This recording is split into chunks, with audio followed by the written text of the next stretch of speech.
Salam saudara yang terkasih dalam Tuhan Yesus. Puji nama Tuhan, kita berjumpa kembali. Kita akan membaca satu firman Tuhan di dalam kitab Lukas pasal 13 ayat 18 sampai dengan 21. Begini bunyi firman Tuhan, perumpamaan tentang biji sesawi dan ragi. Maka kata Yesus, seumpama apakah hal kerajaan Allah, dan dengan apakah aku akan mengumpamakannya? Ia seumpama biji sesawi yang diambil dan ditaburkan orang di kebunnya. Biji itu tumbuh dan menjadi pohon, dan burung-burung di udara bersarang pada cabang-cabangnya. Dan ia berkata lagi, dengan apakah aku akan mengumpamakan kerajaan Allah? Ya, seumpama ragi yang diambil seorang perempuan dan diadukkan ke dalam tepung terigu 3 sukat sampai kelamir seluruhnya. Puji nama Tuhan.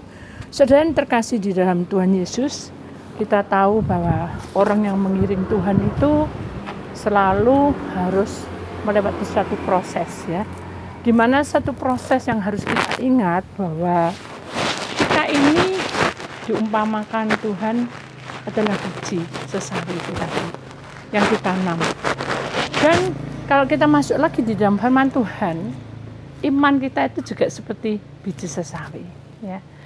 Padahal kalau kita perhatikan sungguh-sungguh biji sesawi itu bukan besar loh saudara, hanya 1 titik bijinya. Tapi di sini dikatakan bahwa hanya 1 titik biji sesawi dan itu tumbuh, dan dia tumbuh dan burung-burung di udara bersarang pada cabang-cabangnya. Luar biasa. Jadi dengan iman yang hanya 1 titik itu bisa membawa banyak orang untuk datang pada Tuhan. Bukan berarti kita bicara soal agama, bukan, tetapi semua agama sama, semua agama baik. Tapi tujuannya adalah iman kita yang harus bertumbuh, jiwa kita yang harus berkembang, roh kita harus mendekat pada Tuhan, supaya dalam perjalanan hidup kita ini kita betul-betul menjadi satu biji sawi, ya, sesawi, ya. Dengan jalan itulah kita sadar bahwa Tuhan itu luar biasa dahsyatnya.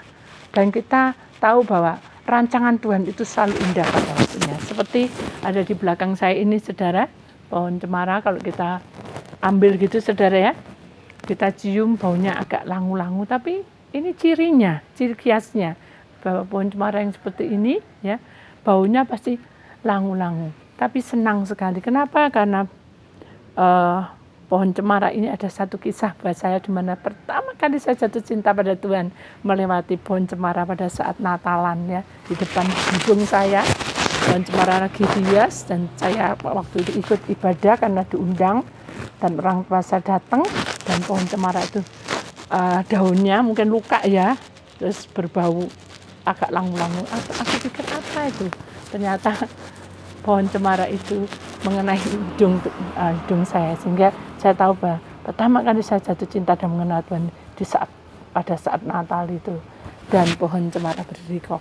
Saya tahu bahwa Tuhan itu banyak cara untuk menyelamatkan jiwa seseorang, tapi kita harus ingat semuanya itu kalau tanpa pimpinan Tuhan kita akan sia-sia. Seperti firman Tuhan dikatakan di sini, ia seumpama ragi yang diambil seorang perempuan yang diadukkan ke dalam tepung terigu 3 sukat sampai kelamir seluruhnya. 3 sukat menandakan dalam dunia roh, tubuh, roh, jiwa. Kita harus dikelamirkan dengan urapan Tuhan. Kita harus betul-betul dikelamirkan dengan kuasanya. Dan kita harus betul-betul dikelamirkan dengan kasih setianya. Sehingga kita betul-betul menjadi anak Tuhan yang lalu berjalan bersama dengan Tuhan, dan kita akan sanggup melewati semua itu. Itulah saudara, renungan hari ini, biar kita sadar bahwa hidup kita yang sementara ini bersama Tuhan kita bisa berjalan. Shalom, Tuhan berkati.